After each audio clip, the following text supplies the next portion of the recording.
السلام علیکم ورحمۃ اللہ وبرکاتہ۔ وعلیکم السلام ورحمۃ اللہ وبرکاتہ۔ یا بنی اسرائیل، اے بنی اسرائیل، اسرائیل بمعنی عبداللہ حضرت یعقوب علیہ السلام کا لقب تھا۔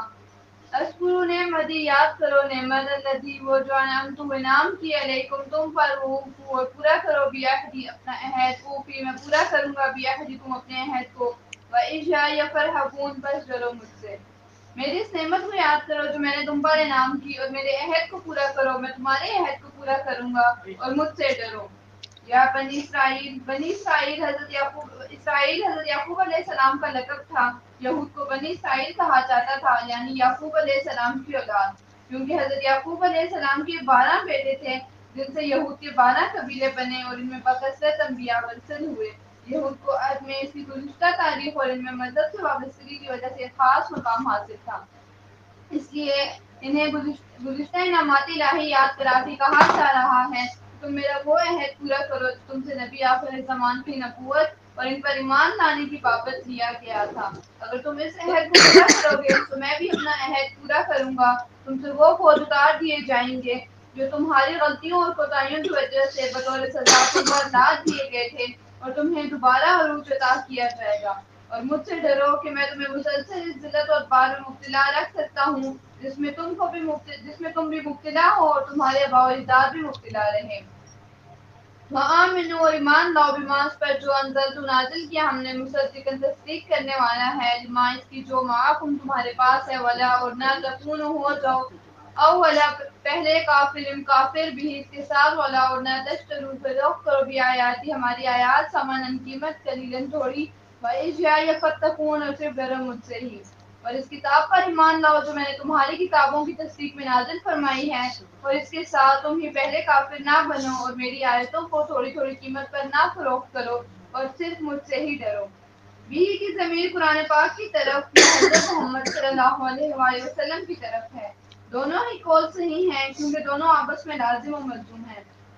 جس نے قرآن کے ساتھ کفر کیا اس نے محمد صلی اللہ علیہ وآلہ وسلم کے ساتھ کفر کیا، اور جس نے محمد صلی اللہ علیہ وآلہ وسلم کے ساتھ کفر کیا اس نے قرآن کے ساتھ کفر کیا۔ پہلے کافر نہ بنو کا مطلب یہ ہے ایک تو تمہیں جو علم ہے، دوسرے اس علم سے محروم ہے، اس سے تمہاری ذمہ داری سب سے زیادہ ہے۔ دوسرے مدینے میں یہود کو سب سے پہلے دعوت ایمان دی گئی، ورنہ ہجرت سے پہلے بہت سے لوگ اسلام قبول کر چکے تھے۔ اس لیے انہیں تنبیہ کی جا رہی ہے کہ یہودیوں میں تم اولین کافر مت بنو، اگر ایسا کرو گے تو تمام یہودیوں کے کفر و ہجو کا وبال تم پر پڑے گا۔ تھوڑی قیمت پر فروخت نہ کرو کا مطلب یہ ہے کہ زیادہ معاوضہ مل جائے تو احکام الہی کا سودا کر لو، بلکہ مطلب یہ ہے کہ احکام الہی کے مقابلے میں دنیاوی مفادات کو اہمیت نہ دو۔ احکام الہی تو اتنے قیمتی ہیں کہ ساری دنیا کا مال و متاع بھی ان کے مقابلے میں ہیج اور ثمن قلیل ہے۔ آیت میں اصل مخاطب اگرچہ بنی اسرائیل ہیں، لیکن یہ حکم قیامت تک آنے والوں کے لیے ہے جو بھی صالحات کے اثبات باطل یا کتمان علم کا ارتکاب اور احقاق حق سے محض طلب دنیا کے لیے گریز کرے گا، وہ اس وعید میں شامل ہوگا۔ ولا اور نہ تلبسوا، غلط مت کرو الحق، حق کے ساتھ بالباطل، باطل کی عوض، وتکتموا، اور نہ چھپاؤ الحق، اور حق کو، وانتم حالانکہ تم تعلمون جانتے ہو۔ اور حق کو باطل کے ساتھ خلط مت نہ کرو اور حق کو نہ چھپاؤ، تمہیں تو خود اس کا علم ہے۔ وَأَقِیمُوا الصَّلَاةَ، اور قائم کرو نماز، وَآتُوا الزَّکَاةَ، اور دو زکوٰۃ، وَارْکَعُوا، اور رکوع کرو مع الراکعین، رکوع کرنے والوں کے ساتھ۔ اور نمازوں کو قائم کرو اور زکوٰۃ دو اور رکوع کرنے والوں کے ساتھ رکوع کرو۔ أَتَأْمُرُونَ النَّاسَ، کیا تم لوگوں کو حکم دیتے ہو، بِالْبِرِّ، نیکی کا، وَتَنْسَوْنَ، اور بھول جاتے ہو، أَنفُسَکُمْ، اپنے آپ کو، وَأَنْتُمْ، حالانکہ تم تتلون، پڑھتے ہو، الکتاب، کتاب، أَفَلَا تَعْقِلُونَ، کیا تم نہیں سمجھتے؟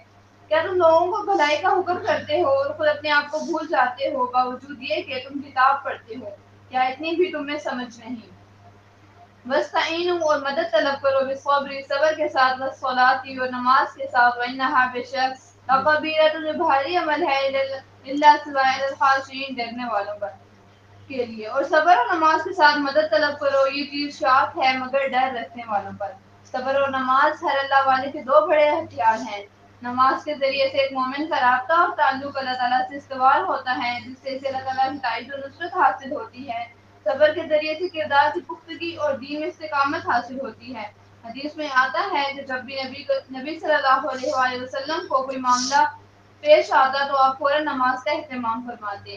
نماز کی پابندی عام لوگوں کے لیے گراں ہے، لیکن خشوع و خضوع کرنے والوں کے لیے یہ احسان بلکہ اطمینان اور راحت کا باعث ہے. یہ کون لوگ ہیں؟ وہ جو قیامت پر پورا یقین رکھتے ہیں. گویا قیامت پر یقین مال خیر کو آسان کر دیتا ہے اور آخرت سے بے فکری انسان کو بے عمل بلکہ بد عمل بنا دیتی ہے. الذین، اور یہ لوگ جو یظنون یقین رکھتے ہیں انہم کہ وہ ملاقو ملنے والے ہیں ربہم اپنے رب سے، وانہم اور وہ الیہ راجعون اسی کی طرف لوٹنے والے ہیں. جو جانتے ہیں کہ اپنے رب سے ملاقات کرنے اور اسی کی طرف لوٹ کر جانے والے ہیں. یہ خاشعین کی دو نشانیاں ہیں. جو ڈرنے والے ہیں ان کی دو نشانیاں ہیں کہ اپنے رب سے، ایک تو وہ اس بات کی امید رکھتے ہیں کہ وہ اپنے رب سے ملاقات کریں گے، اور دوسرا یہ کہ وہ اسی کی طرف لوٹ کر جانے والے ہیں. حدیث ابن عمر رضی اللہ تعالیٰ عنہ سے حضور اکرم صلی اللہ علیہ وآلہ وسلم کا یہ ارشاد منقول ہے کہ حسد دو شخصوں کے سوا کسی پر جائز نہیں. ایک وہ جس کو حق تعالیٰ شان نے قرآن شریف کی تلاوت عطا فرمائی اور وہ دن رات اس میں مشغول رہتا ہے. دوسرے وہ جس کو حق سبحانہ نے مال کی کثرت عطا فرمائی اور وہ دن رات اس کو خرچ کرتا ہے. قرآن شریف کی آیات اور احادیث کثیرہ کے عموم سے حسد کی برائی اور ناجائز ہونا متعلقاً معلوم ہوتا ہے.